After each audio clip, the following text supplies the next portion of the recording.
Southeast County, Greene County, Northern Martin County, until 10:15 p.m. Eastern Daylight Time. At 9:31 p.m. Eastern Daylight Time, National Weather Service Doppler radar indicated a severe thunderstorm capable of producing a tornado.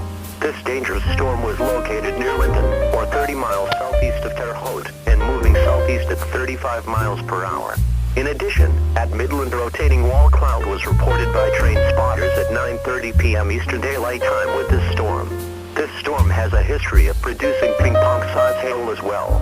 Locations impacted include Bloomfield, Worthington, Swift City, Lyons, Newberry, Crane, Burn City, Owensburg. Take cover now.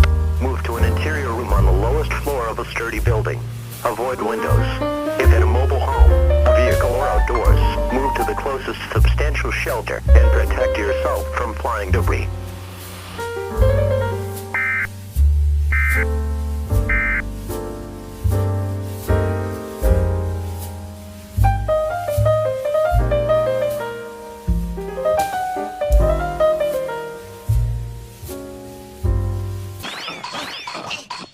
This thing is completely useless!